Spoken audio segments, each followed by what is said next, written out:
This might be the best video I've ever seen on Wall Street Bets. But welcome back to the channel. I'm stonkanaccis. I'm going to go over Wall Street Bets, the best of the day that I think of, and then we're going to jump into the Tesla news and some analysis. So here we go, guys. And this is the real reason Tesla stock is soaring because um, Elon Musk is changing the Tesla sound horn to a goat. So if you read between the lines, that means Tesla's the greatest all time, or Elon is. So that's what I'm thinking is happening. But this was yesterday, and we're gonna get into the charts and see. So we got the fear and greed index at 68, and that is down 2 from yesterday. And then looking at the fear and greed over time, it is going to the fearful read. So people are getting a little scared in the markets. But I'm not sure if it's a top or in the S&P 500 or not, but we'll get into that later in the video. But it can run it up almost to 100 and then all the way down to a 0 in March, basically. But hopefully this thing goes to 100, but we'll see in the charts, and we're going to do some analysis on SPY and Tesla. And this is the Google search trends for Tesla, and we're going to be doing this probably every day to keep up with it and keep track of it over time. But so it looks like right now we are July 2020 at a 72 and going down to a 60. So maybe not as many people are buying cars. Not saying that this is for real what's going on, but maybe that's why the stock's pulling back. And then this is the contrary signal, and this is how to buy a Tesla. And it is going straight up. And so I'm thinking this is people that can't afford to buy a Tesla but want to know how to do it. And this is going basically straight up as of August. So there is lots of hype in Tesla. People want to be in Tesla and be in the cars. So this is good for the stock, in my opinion. But we'll be keeping up with this one as well because I think it does have importance on the stock.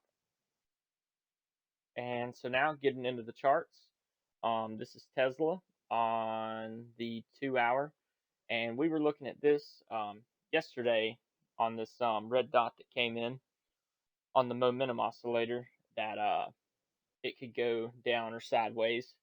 Caught it again, so maybe we can catch the next call also. So when stocks start pulling back, usually it carries through to the higher time frames. And so looking at it on the 3-hour, it is coming down and will probably cross down if it breaks 1875. So another $4 lower, it'll be in. And then let's check after hours what it's down. So yeah, we're at 1878 closed.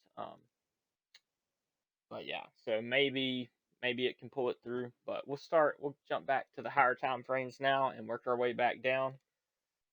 Looking at the 12-month, just big green candles to the sky. That's what we like to see if we're watching Tesla stock.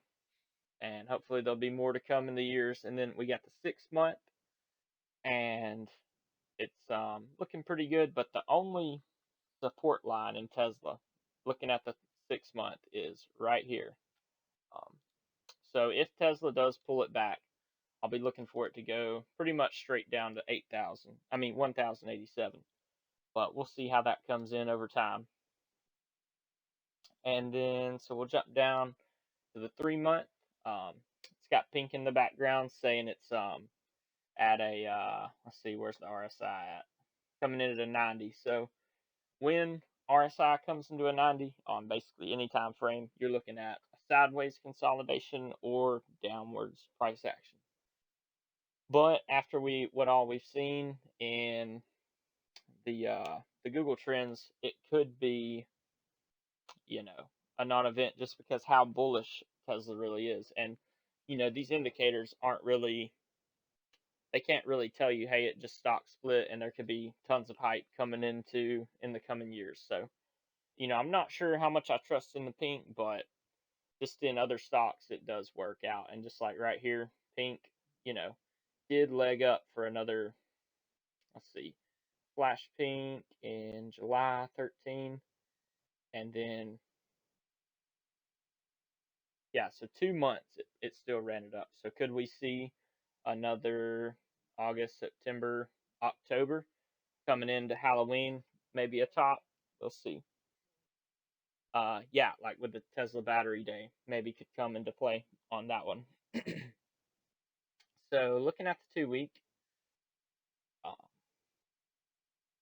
nothing really to see here. It's just basically just holding it off of as support. That's looking good. And then looks like we got another support line coming in right here at 1668. So we'll be looking for maybe a bounce right there if we do get that low. But until we get rid of this weekly green dot right here or RSI turn down, I wouldn't be looking for that to happen. But if it did happen, I'm going to put the targets in because, it always leads. It starts with the 3 hour and then it can lead all the way into the monthly. So you do have to be aware of that. And then the 3 day is kind of curling down in RSI, but that's really not an issue until it closes below the white line right here. And that's coming in at, yeah, it's not working. Sometimes it doesn't work, but we'll see. Maybe it's 2 hour time frame. Okay, the 2 day is bullish, but it's kind of flat in RSI, so we'll see if it comes back down. But if this candle right here closes like that, that would be a doji, and it might be a top, just like this one right here. So, but like I said, that's all hinging on the time frames we're about to get into.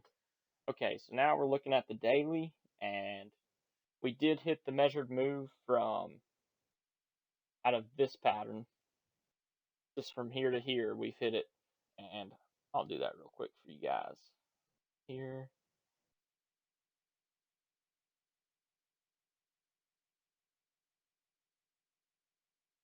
Yeah, so I'd pretty much consider that target hit, but we'll see. And then jump down to the 12 hour. And so looking at the 12 hour, this is pretty problematic if we did top out here. And it's saying 1779 would put in bearish divergence on the 12 hour, which does usually end a rally, just like right here in the charts. Just like, let's see, it was right here. Put in bullish or bearish divergence. So if it did put it in it would be from here to here. It's just kind of a more exaggerated version of this. So we'll see. I really hope that doesn't happen, but we will keep that in the back of our mind with all the stuff we already got from the trends, the news, and all that other stuff. So we will jump down to the 12 hour and see what's happening.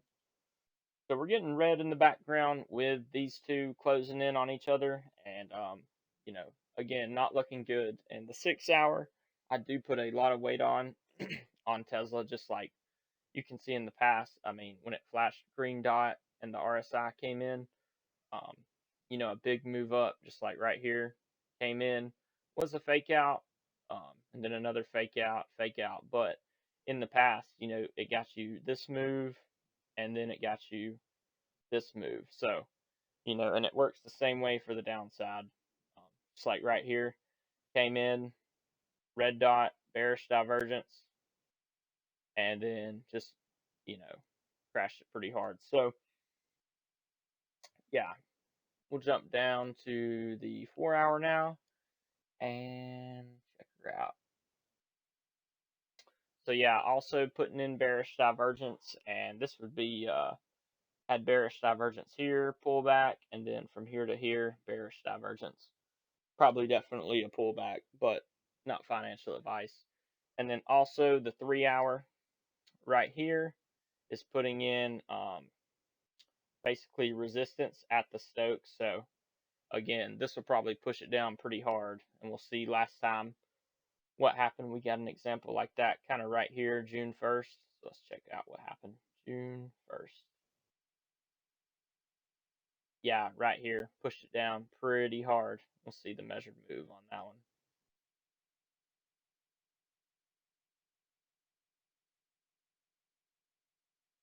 So yeah, 12% pullback. So I mean, we could see a 12% pullback um, historically. So let's see where that is from the high. Wow, would line up pretty much to the T at 14%. Um, and then also, if we go to the daily, we know it likes to bounce the daily 21. So we'll see where a pullback to that would be. That would be 16%, but it will work its way up over time. So let's see here. What else could we do? So if this is a top, we'll go ahead and do a fib retracement on it from high to low and see what happens for targets.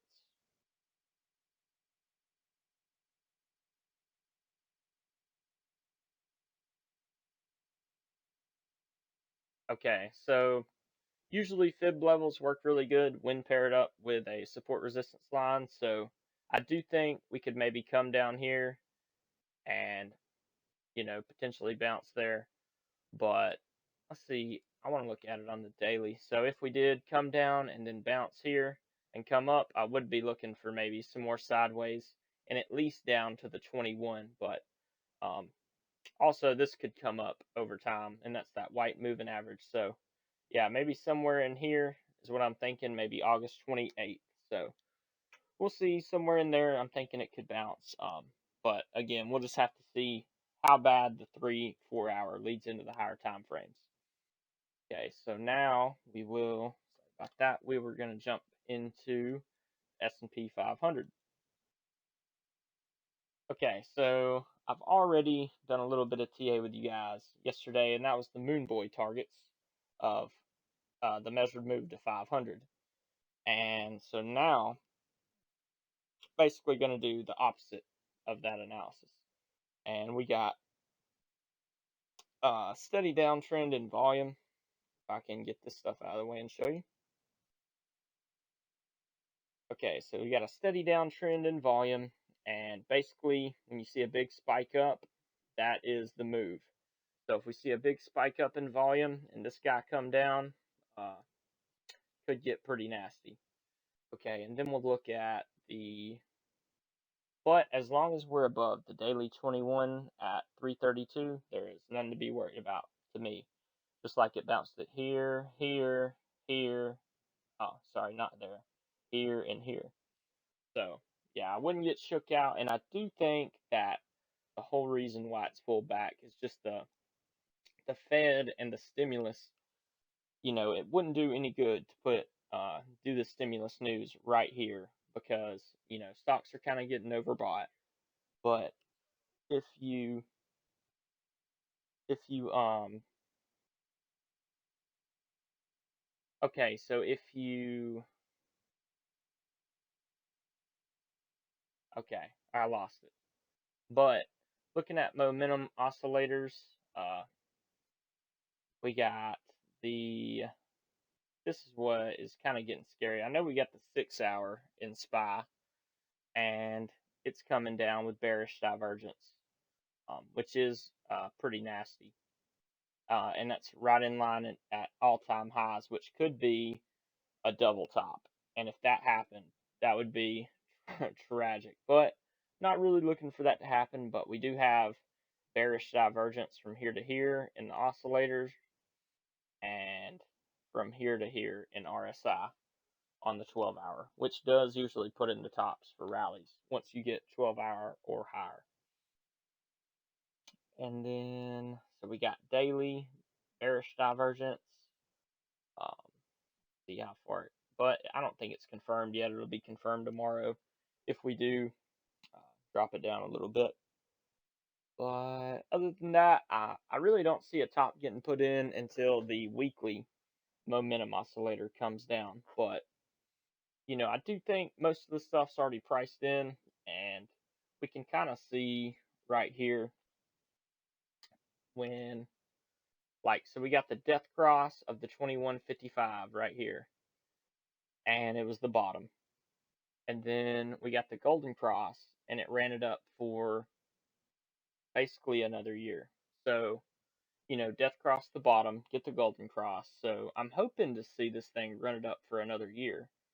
So that would be, yeah, June 2021. So we'll see. But we'll extend this line out right here across the bottom if it did start to leg down. From here, here. And then we also have it coming from here. Well, I lied. But as long as this line on the bottom is held up, I do think that SPY is going to be okay. It's actually like this. Okay, so looking at it like this, it actually looks like SPY's already broke it. But, I wouldn't really front run this stuff, and we'll just have to see on the higher time frames what happens with SPY. But, goodness.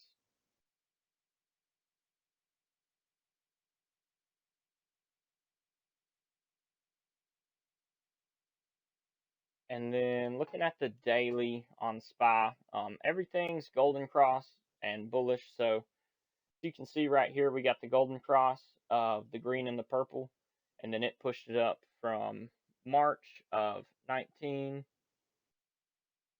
to February. So that's 1 year. So yeah, as you can see, we're kind of getting extended in the green and the purple, just like right here. And when the purple crosses the white, happened right here. So yeah, looking at this, we could be in this move of the rally, and we'll see how big of a pullback that was. Yeah, about 7%. So let's see, 7% from the high. Yeah, that'd put us at 316 and would still look pretty good right there. But with that, I'll leave you off, and thanks for watching. And if you're new, please like and subscribe. Thank you.